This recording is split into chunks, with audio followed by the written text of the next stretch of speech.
नमस्कार। आज मैं आपको भगवान गणेश और वेदव्यास के महाभारत महाकाव्य की रचना की कहानी सुनाऊंगा।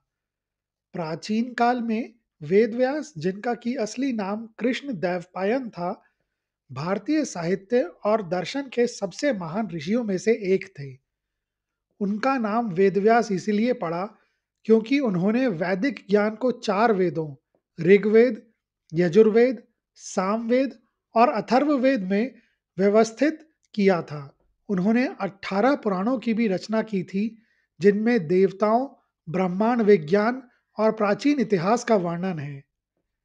एक रात अपनी कुटिया में बैठे व्यास ने अपनी आध्यात्मिक दृष्टि से भविष्य के काल को देखा।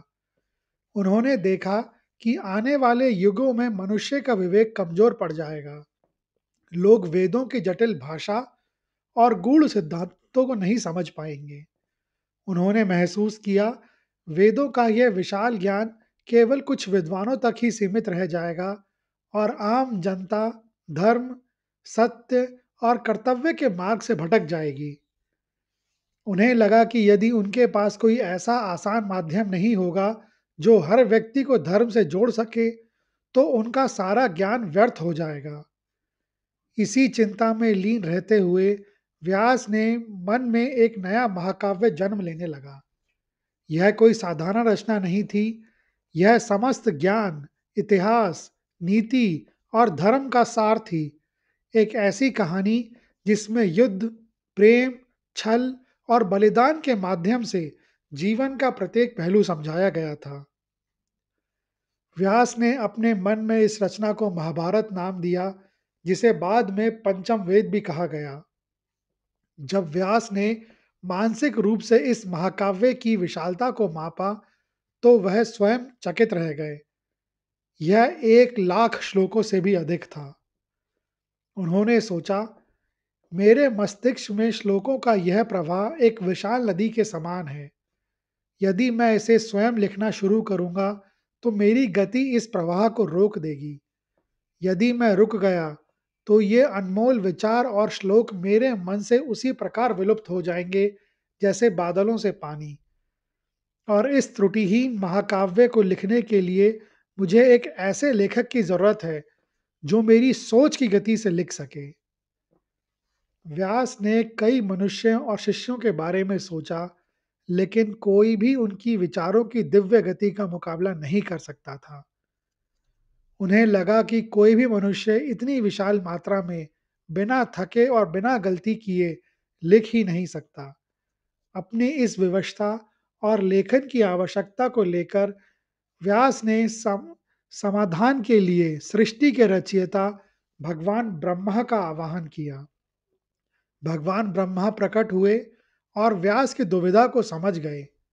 उन्होंने मुस्कुराते हुए कहा, हे व्यास, आपकी रचना मानव नहीं बल्कि दिव्य हस्तक्षेप मांगती है। इस पवित्र और विशाल कार्य को लिखने के लिए बुद्धि के देवता भगवान गणेश से बेहतर कोई नहीं है। वह आपकी विचारों की गति को पकड़ सकते हैं और इस ज्ञान के इस प्रवाह को स्थिर रूप दे सकते हैं। ब्रह्मा के इस मार्गदर्शन ने व्यास की चिंता को दूर कर दिया। अब व्यास को यह विश्वास हो गया था कि उनके महाकाव्य को भौतिक रूप देने का कार्य केवल भगवान गणेश ही कर सकते हैं। उन्होंने तुरंत भगवान गणेश का आवाहन करने की तैयारी शुरू की। वह गहन तपस्या में लीन हो गए। उन्होंने अपनी समस्त ऊर्जा को एकाग्र किया और ज्ञान के देव भगवान गणेश का आवाहन करना शुरू कर दिया। उनकी तपस्या की शक्ति से सारा आश्रम अलौकित हो उठा। कुछ ही समय में भगवान गणेश अपनी तेजस्वी शांत मुद्रा में उनके समक्ष प्रकट हुए। उनके एक हाथ में मोदक और दूसरे में अंकुश था और उनकी आभा में ज्ञान की प्रचुरता झलक रही थी। भगवान गणेश ने प्रेम पूर्वक व्यास से पूछा, हे तपस्वी, आपने मुझे क्यों स्मरण किया है? आपकी क्या इच्छा है? व्यास ने श्रद्धा पूर्वक भगवान गणेश का अभिवादन किया और विनम्रता से कहा, हे विघ्नहर्ता, हे बुद्धि के स्वामी, मैंने महाभारत नामक एक विशाल महाकाव्य की रचना की है, जिसमें धर्म और ज्ञान का सार है। मैं चाहता हूँ कि यह ज्ञान जगत में अमर हो जाए। मेरी गति को कोई मानव लेखक नहीं पकड़ सकता।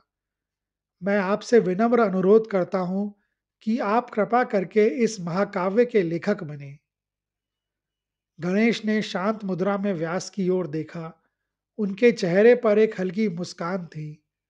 उन्होंने कहा, हे व्यास, मैं आपकी बात समझता हूँ। आपका महाकाव्य कालजयी होगा। मैं इसे लिखने के लिए तैयार हूँ, किंतु इस कार्य में मैं एक शर्त रखता हूँ। भगवान गणेश आगे बोले, मेरी शर्त यह है कि जब मैं लिखना शुरू कर दूंगा, तब आप मुझे एक क्षण के लिए भी रुकने के लिए नहीं कहेंगे। आप बिना रुके बोलते रहेंगे। जिस पल आप विराम लेंगे, उसी क्षण मैं लिखना बंद कर दूंगा और यह महाकाव्य अधूरा ही रह जाएगा। व्यास को भगवान गणेश की गति और तीव्रता का ज्ञान था। वह जानते थे कि बिना रुके लाखों श्लोकों का उच्चारण करना असंभव है, लेकिन गणेश का यह संकल्प ज्ञान के प्रवाह को अटूट बनाए रखने के लिए था। व्यास ने गणेश के सामने सिर झुकाया और उत्तर दिया, हे बुद्धि के स्वामी, आपकी शर्त मुझे स्वीकार है। अब व्यास की बारी थी। उन्होंने अपनी बुद्धिमत्ता का उपयोग किया, क्योंकि वह जानते थे कि उन्हें अपनी अगली रचना के लिए कुछ क्षणों की आवश्यकता होगी। उन्होंने गणेश की ओर देखते हुए एक ऐसी शर्त रखी जो ज्ञान के प्रति उनकी प्रतिबद्धता को दर्शाती है। वह बोले, भगवान, मेरी भी एक शर्त है। मैं बिना रुके बोलूंगा, यह सत्य है, परंतु आप कोई भी श्लोक लिखने से पहले उसके अर्थ को पूरी तरह से समझेंगे। यदि आप बिना अर्थ समझे एक भी श्लोक लिखेंगे, तो मैं बोलना बंद कर दूंगा। गणेश क्षण भर के लिए रुके। व्यास की शर्त सामान्य नहीं थी। यह उनकी बुद्धि को चुनौती दे रही थी। गणेश को केवल तेजी से लिखना नहीं था, बल्कि उन्हें हर शब्द के पीछे छिपे दार्शनिक गूढ़ अर्थ को भी समझना था। यह उनकी लेखन गति को धीमा करने का एकमात्र तरीका था। गणेश ने व्यास की ओर देखा और मुस्कुराते हुए कहा, महर्षि, आपकी शर्त मुझे स्वीकार है। अब आपकी बुद्धि मेरी गति का सामना करेगी। जब तक आपकी वाणी में कोई ऐसा श्लोक नहीं आएगा जिसका अर्थ मैं ना समझ सकूं, तब तक मैं लिखता रहूंगा। इस प्रकार दो महान शक्तियां, व्यास की तपस्या यानी रचना और गणेश की बुद्धि यानी लेखन, के बीच एक अद्भुत समझौता हुआ, जिसने इतिहास में ज्ञान के सबसे बड़े प्रवाह का मार्ग प्रशस्त किया। जैसे ही व्यास ने अपना पहला श्लोक उच्चारित किया, ज्ञान का द्वार खुल गया। व्यास के मुख से श्लोक ऐसे निकलने लगे जैसे तीव्र गति से पानी का झरना बह रहा हो। भगवान गणेश ने अपनी लेखनी पकड़ी और उसी गति से लिखना शुरू कर दिया। उनके हाथ की गति इतनी तेज थी कि स्याही और लेखन सामग्री का तालमेल बनाए रखना भी कठिन होने लगा। श्लोक तुरंत लिखे जा रहे थे, क्योंकि गणेश अपनी असाधारण बुद्धि से उनका अर्थ तुरंत समझ लेते थे। व्यास को जल्द ही एहसास हुआ कि यदि वह इसी गति से बोलते रहे, तो उनका शरीर थक जाएगा और उनके विचारों का भंडार चुक जाएगा। उन्हें अपने अगले जटिल दार्शनिक श्लोकों की रचना के लिए थोड़ा समय चाहिए था। व्यास ने अपनी प्रति शर्त का उपयोग करने का निर्णय लिया। जब भी उन्हें एक नया विचार या श्लोक गढ़ना होता था, तो वह जानबूझकर एक ऐसा गूढ़, दार्शनिक और अत्यधिक जटिल श्लोक बोलते, जिसका अर्थ समझना सामान्यतः असंभव होता। इन गूढ़ श्लोकों को बाद में व्यासकूट कहा गया। गणेश को क्षण भर के लिए रुकना पड़ता। उनका हाथ लिखने से विराम लेता था और उनकी बुद्धि उस गूढ़ श्लोक के साथ साथ अर्थों और दार्शनिक निहितार्थों को समझने में व्यस्त हो जाती थी। इस छोटे से विराम के दौरान व्यास को अगले श्लोक की रचना करने का, अपनी सांस लेने का और अपने विचारों को व्यवस्थित करने का अवसर मिल जाता था। लेखन का यह क्रम कई दिनों और रातों तक चलता रहा। ज्ञान की एक सतत धारा। एक बार व्यास ने एक बहुत ही जटिल श्लोक बोला और गणेश पूरी शक्ति से उसका अर्थ समझकर उसे लिखने में लगे थे। उनकी गति इतनी प्रचंड थी कि उनकी कलम बीच से टूट गई। यह एक भयानक क्षण था। यदि गणेश रुकते और नई कलम की तलाश करते, तो वह अपनी पहली शर्त यानी बिना रुके लिखना तोड़ देते और महाकाव्य अधूरा रह जाता। गणेश को लगा कि यदि ज्ञान का यह दिव्य प्रवाह रुक गया, तो वह संसार के लिए एक बड़ी हानि होगी। बिना एक पल की देरी किए और ज्ञान के प्रति अपनी असीम समर्पण को दर्शाते हुए भगवान गणेश ने तुरंत अपने दाएं दांत को तोड़ लिया। उन्होंने उस टूटे हुए दंत को स्याही में डुबोया और टूटी हुई कलम के स्थान पर उसका उपयोग करते हुए लिखना जारी रखा। दांत की कठोरता ने उसकी तीव्र गति का सामना किया और श्लोकों का लेखन बिना किसी रुकावट के जारी रहा। इस प्रकार भगवान गणेश ने अपने शरीर का बलिदान दिया ताकि ज्ञान का प्रवाह और धर्म का प्रचार ना रुके। इसी बलिदान के कारण वह एक दंत कहलाए। व्यास ने जब यह समर्पण देखा तो उनका हृदय कृतज्ञता और प्रेम से भर गया। महाभारत महाकाव्य का लेखन कई दिनों और रातों के अथक परिश्रम, तपस्या और दिव्य सहयोग के बाद अंततः पूर्ण हुआ। जब गणेश ने अंतिम श्लोक लिखा, तो उन्होंने अपनी लेखनी यानी कि टूटा हुआ दांत एक ओर रख दिया। गणेश द्वारा अपना दांत तोड़ना केवल एक शारीरिक बलिदान नहीं था, बल्कि इसके गहरे दार्शनिक निहितार्थ हैं। भारतीय दर्शन में कभी-कभी द्वैत्व यानी दो चीजों को अहंकार का प्रतीक माना जाता है। गणेश द्वारा अपने एक दांत तोड़ना यह दर्शाता है कि एक महान कार्य को पूरा करने के लिए व्यक्ति को अहंकार का त्याग करना पड़ता है।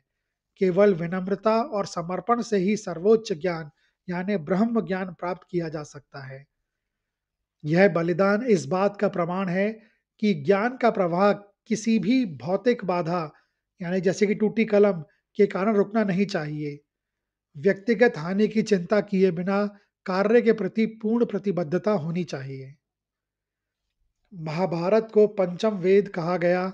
इस महाकाव्य की रचना का महत्व यह है कि यह बताता है कि धर्म केवल नियमों का पालन करना नहीं है, बल्कि जीवन के हर मोड़ पर सही चुनाव करना है।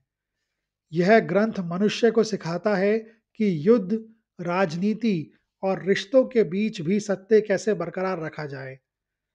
महाभारत ने वेदों के जटिल ज्ञान को कहानी और चरित्रों के माध्यम से जन जन तक पहुंचाया, जिससे यह सुनिश्चित हुआ कि ज्ञान किसी वर्ग विशेष तक सीमित ना रहे। इस प्रकार भगवान गणेश और वेद व्यास की कहानी हमें सिखाती है कि ज्ञान को संरक्षित करने और प्रचारित करने के लिए बुद्धि, त्याग और अटूट संकल्प अनिवार्य है। यह कहानी सुनने के लिए धन्यवाद।